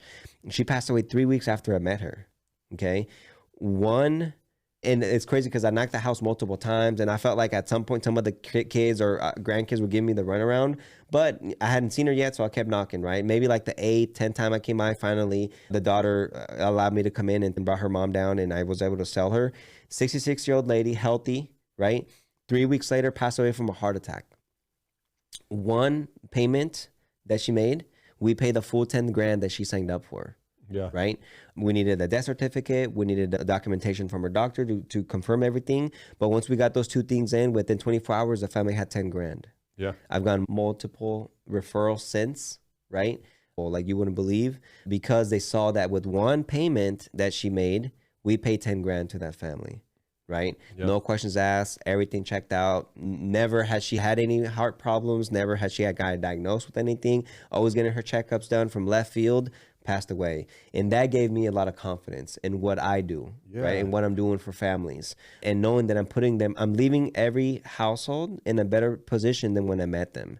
This person's protected, that family's taken care of, then I have to go do the GoFundMe's or fundraisers and stuff like that. So that gave me a lot of confidence, and seeing that what I'm saying is actually true. You know, on my way up here, I got a call from, I think I mentioned it, but the son, the beneficiary, got a hold of me. His mom passed away. So he was asking questions like, hey, man, I can get you 80% of the money right away. She signed up back in 2017 when I lived in Albuquerque. My condolences. I can get you 80% of the money. At first he said, just wait on it. It's fine. You know what I mean? I got some money. I can take care of it. And then he asked some other questions, and he got back, hey, so you said 80%? Tell me how that would work. And I was like, hey, just say the word. We'll get on the phone with the company. 80%, they can deposit it to a bank account or sell it through the mail to you, overnight or regular mail. And then he's like, is there a fee for that? I'm like, overnight there is. The other two methods, no. He's like, well, just send it in the mail then. And if we can do that'd be great. Yep. And then the last 20% when the death certificate comes in, you know, super grateful, thankful. Thank me like you wouldn't believe many times over. Hey, thanks for taking care of my mom. Hey, thank you for taking care of my mom. Thank you for helping her back then with the policy. You know, she told me when she got it, actually, I was the beneficiary. And I was like, all right, mom, great. Thank you. And thank you for helping her. And, you know, again, we're helping people in the worst day of their lives. You know what I mean? They lost a husband, a wife, a parent, and unfortunately sometimes, you know, children, you know what I mean? I've helped people in their 20s that unfortunately, you know, they passed away, you know what I mean? Accidents, homicides, we've seen it all, unfortunately, heard about it more or less, but we're definitely doing a good thing out there for the people, and we're making great money at the same time, you know what I mean? Yeah, it makes this super rewarding, right? Like, absolutely. I've done other things where I've made good money, but seeing the company deliver really does, like you said, and it also solidifies that I had the opposite, like when I first started, like I remember, you know, and I won't go into the story maybe another time, but you know, a policy I didn't sell, and I kept trying to catch up with them, I finally, I'm out in that area, I stopped by, and same thing, the husband, you know, mysteriously heart attack or aneurysm or something, passed away. Wow. And, you know, the family was upset, and they're like, you know, we don't have any money. Like they almost like blame me. And I went, you know, I drove from there, and I'm like, I felt terrible. I felt like I was this big, and I'm like, I've got to get better at what I do. Right? You know, if someone doesn't have something and they can fit it in their budget, we represent the #1 company. There's no reason we should be walking away from that house, right? Yeah. Without a fight. Yeah, at least laying out a fight. But think about it. We're trying to convince them why it's a good idea to protect their family. Yeah. You know what I mean? It's like, come on now. And a lot of these people don't have anything. You know what I mean? So it's like, what are you talking about? We're the best right now. We're the front runner right now. Take a policy while you shop around, while you think about it, while you do what you got to do, but don't keep walking around with no insurance. Let's do the responsible thing, get you going. You can cancel me, shop me around, you know, whatever you want to do, upgrade me, downgrade me, whatever, you're in control, but let's get something going for your family, right? And unfortunately, I've had similar situation too. I did a follow-up with a gentleman, had cancer. I went a few weeks later, knocking on the door, neighbor comes out, or like, I think that she was bringing in her trash bin and was like, can I help you? And I'm like, oh yeah, I'm just here to see, you know, let's call him John. I forgot his name. And then he's like, oh, he passed away. I'm like, oh, really? He's like, yeah. So they're like, I think that, you know, the kids have come around. He did pass away. The kids, I talked to the kids and whatever. And then she was like, what did you need? I'm like, oh, insurance. I just came to follow up with him about insurance. He's like, oh, okay. She's like, life insurance? I'm like, yeah. And then, you know, she was kind of smart. She was like, did he get some? Like, thinking, oh, I'm going to tell the kids, they were Yeah. like, no, unfortunately, no, I wanted to help him and we could help people with cancer. He was going to think about it. So I liked the guy. So I came back for a follow-up, which I don't always do, right? As we know, it's mostly a one visit sell here. But I was in the area. I was like, you know what? This guy was nice. He does have cancer, going through chemo and everything, but obviously not given 12 months to live or not a terminal illness yet, not told he had terminal illness yet. And he did pass away just a few weeks later, you know what I mean? And I was already in for a little bit, so I really understand, but still, like you said, it still hits you, you know what I mean? Like, dang, what if I could have pushed harder? What if, even if obviously it would have been a modified plan, but the help, the return of premium plus 10% interest, you know what I mean? At Funeral Consumer Garden Society doing their thing for that family, you know what I mean? So it's like, but sometimes it's a week, but sometimes it could be 2 weeks, 3 weeks. I mean, this lady, 5.5 years later, she passed away, you know what I mean? And there we go. We're going to pay more money than what she paid into the program, you know what I mean? So they come up on top. Of course, they wish mom was still paying for it, but we just never know what's going to happen. Yep. Well, I guess maybe when we end, what would you kind of want to end with, or maybe what's something that you would tell someone that's, we spent a good amount of time, that's watching this, that's either, again, thinking about getting in the business, or maybe that is in the business and struggling, not happy where they're at? Well, I mean, I would tell that person, what do you got to lose?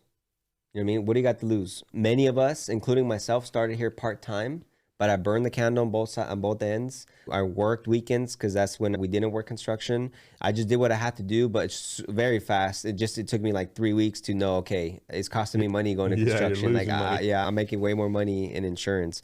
But anyways, what do you got to lose, right? Take that risk, right? Maybe you've done sales before and this is not what you've done before. So follow our system, but it is sales. If you can become a sales professional, follow what we teach you, the sky's the limit, right? If you fail, at least you give it a shot and maybe this isn't for you, but you can do something a little bit different. You can find your niche, you know what I mean? And like I tell people, people that come and go, I tell them, hey man, because I like them, right? It's like, hey man, it probably didn't work out. Maybe it wasn't the right fit. Maybe just not the right time, right? Maybe you're going to go do some other sales, maybe some other insurance, but just know the door's open and come back in a year or 2 or 3 if you feel like you're ready at that point. Because, the only thing that worked against you, in my opinion, is that you didn't have enough repetitions to learn how to do it. And, we did what we could. And honestly, they're very green, right? Like the thing is, some people are confident and comfortable enough to get out of their shell right away. Like some people take a long time. I was one of those, it took a while. 17, you know what I mean? So, but I had the time and different stuff that I did to learn how to get uncomfortable pushing the envelope a little bit. And I didn't even start my career being that pusher. You just learn and get better, you know what I mean? But get your license. It's a smart investment. It doesn't take much. It's a tax write-off. Follow the system. Find a good company, that has mentors, that has a training in this industry and what we do, that have the leads that can help you achieve what you got to do, and give it a shot. You know what I mean? Recession, a lot of us believe is going to come, and we thrive in that time for a few different reasons, right? But, our income is secured, you can say, a big chunk of it by the U.S. government. Whether a lot of these clients are 65 plus, so whether they work or not, they're going to get their money from the government like clockwork. Yeah. So a lot of my income, a lot of Adam Hale's income is backed up by the U.S. government because we're collecting the $30, $60, $80 a month like clockwork. They don't even feel it. And we can keep going about our business, about our life, and know that a good chunk is literally backed up by the U.S. government. You know what I mean? So what do you have to lose? If you think it's for you, give it a shot. You know what I mean? If you're with the company that's not providing the help, that doesn't have leads for you, that force you to recruit and sell to your family and friends, and you kind of dry off after that, which is what happened in my previous businesses. Like I mentioned, my network marketing experience here, it's just, you have the leads. Or you have the brand recognition. We're on TV all the time to do this door to door with the product. No physical, no medical. Anybody qualifies, 85 or younger, cancer, COPD, Alzheimer's. You mention it, we insure it, right? There's only a few things that we really don't. And obviously we can go through that. But as the great Nate Berrigan says, 95% of the people are so qualified here. So you don't have to worry about, it's funny. You gave me an award or Golden Memorial, but let's say you gave me an award of my $307,000. I'm sorry, $320,000 in my second year here with the company. And an ex-colleague of mine was, trying to talk crap about it because he's like, oh, I can't believe they give out trophies for business that's written, not what's issued. You know what I mean? And you're like, And I was like, bro, in my industry and what I do, written is issued. Yeah. You know what I mean? Like Yeah. it wouldn't have counted if it wasn't issued. Like, they just don't know what they don't know. You know what I mean? They think it's impossible. How can you write that much just yourself? Is that your team or just you? No, just me. You know what I mean? Yeah. Everybody qualifies. Like how many times I got to tell you, everyone qualifies with us. We get paid a lot of cases same day you sold it. You know what I mean? And everyone's accepted here. You know what I mean? Yesterday I insured a referral 79-year-old lady. You know what I mean? How many insurance companies with no social, right? Yeah. Diabetes, high blood pressure, and cholesterol. How many companies out there would have protected her? How many companies would have given her same day coverage, right? Yeah. Check on both of those things. Yeah. You know what I mean? So it's like we have a great product, one of the best things to sell out there in the industry. And we have great mentors and leadership. Adam Hale, willing to help you, coach you. He's giving out cars, he's giving out bonuses, phones, trips to people. Nate Berrigan, JR Berrigan. I mean, many people here that want to see you succeed, that want to help you and help you achieve your dreams. So you're in a winning environment. And we all raise each other up. We all learn from each other, and it's a winning culture, and I love it. So what does someone have to do to get in the car with the great Eric Enriquez?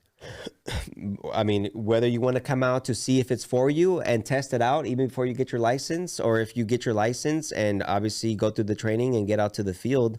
But you can give me a call. I'm sure you can message here. I'll connect your info too. Yeah, I need to improve on my social media presence, but he'll put some information there, how to contact me, my email, my phone number. I got no problem with that. I'm in California, but I'll travel in any of the 17 states that we're in, or most of them at least. I got a guy actually in real estate. Real estate's not doing that well right now. I told him about the business. He's in Florida. 7 years ago when I started, when I knew it worked out for me, okay, now I can tell people about it. Just sharing about the job. I wasn't even calling him to like put him on my team. He's just a colleague, a good friend of mine. Like, hey man, I'm doing this. He was getting into real estate at the time, or was going to, but now he called me. He sees what is posted about me. You guys tag me on stuff, and Golden Memorial, and my wife, she's great at that. She's proud of me. Shout out to my wife, Amanda, I love you. But he sees all that, and he called me like, hey man, so how's it going? I remember you told me about it. You know what I mean? And I see your twin brother's doing it too, right? Okay, man, how's it going? I tell him, and he got his license, to pass the test, everything, ready for it to post, and about to go to Florida to start expanding out there, actually, Miami. So Excellent. We're excited. So wherever we are doing business in, and even it's not with us, there's a lot of other managers in your state, even the states that our agency's not in. Yeah. There's a lot of winners out there in other states that will take you under the wing, show you what you got to do no matter where you're at. You know what I mean? So obviously you can ask, you might know what business we're in. And you obviously contact Adam, and Adam's gracious enough, get you in contact with the right people in your area, or simply the company, and the company will do a great job at getting you with a local manager that's proven successful, that can help you get out there and make some money.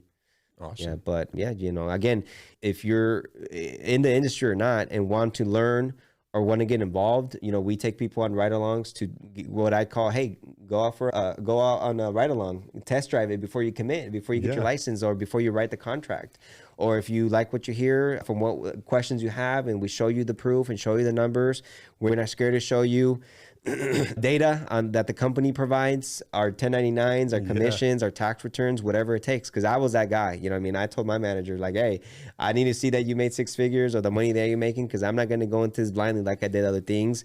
And here we're not scared because the proof is in the pudding, and we're documented. You know what I mean? We're not just out here talking fluff and, selling the big dream. We're actually about it. We get down and dirty and get it done and have the paperwork to prove it. The Wolf of Wall Street, the dude, I love it. I just seen it like literally yesterday or the day before. And he asked him about the car, and he's like, you show me a paycheck, I'll quit my job right now. Exactly. Right. Exactly. So that's the mentality we have here. We got nothing to hide. We're not sugarcoating it, right? It's not for everybody. It's a grind, but it's a worthwhile grind that's going to pay dividends for you and your family. I'll tell you that. And for generations to come, you know what I mean? Yeah. If I pass, guess what? My money that I'm getting goes to my wife, and she can keep, taking care of herself and my kids. So my family's protected now for, in your case, for generations to come. In my case, maybe just one generation, but I'm getting there. Yeah. I'm working on it. That's what JR told me, I think a long time ago. He's like, I've already, the work of what we've already built at Golden Memorial, he's like, we're working for like our great grandkids, exactly. Shoot, look at him. They laid the foundation for us. Right. And it's, to me, it's been able to catapult and really just fast track, me. I would never be anywhere close to where I'm at without what JR's taught me, over the last almost 15 years. Be able to lean on that knowledge instead of the mayor. Are you talking about the mayor? The mayor of Chowchilla, JR Berrigan. The mayor. He really is. That's awesome. But right on, Eric. I really appreciate you, man. Yeah, thank you. It's our first time recording a podcast, so we'll see how it comes out. Mine first too. So my first one too. Right on, man. Ever. Well, it's a pleasure. I'm very blessed to have you as a business partner. I look forward to everything that's coming to you and what you're going to grow and build, what you've already built. I know it's just going to continue to snowball. So for sure, but no, blessings mine, man. Grateful to be here. Grateful to fall. They say sometimes, real quick to end it, sometimes people want to work with the top dog, right? Like everybody would love to work for JR. You know what I mean? And what I learned early in my career, you don't want to be underneath directly the number one guy. You want to be underneath a few layers of the number one guy. Because that way, not only do you get that guy's knowledge, but the other guys who also have created themselves to be multimillionaires. And I've had the blessing to have, John Burke, Nate Berrigan, you, JR, and others who are willing to share in the industry as well. And, so that's a good thing that you don't have to be directly with the big guy. You're better off getting layers of knowledge instead of just picking the brain of one person. You can pick the brain of multiple people. And that's why, these other companies say, why, this ladder underneath you is like, yeah. And they give me money and bonuses and trips and knowledge, which is better. Some people want to just chase the contract, but not what comes with, being in an environment where there's a lot of knowledge, a lot of people that want to pour into you what they've been able to learn. So, I'm grateful to be in the position that I am and that you help us out. You're very generous. You know what I mean? You have this office, half of it for us, for our get-togethers, and give out the trophies and the bonuses and the cars and stuff like that you do. And we thank you a lot for that. Appreciate it. You and your wife do a great job. I appreciate it. Thank you. All right. Thanks, Eric. All right, brother. Thank you. Till next time. Next time.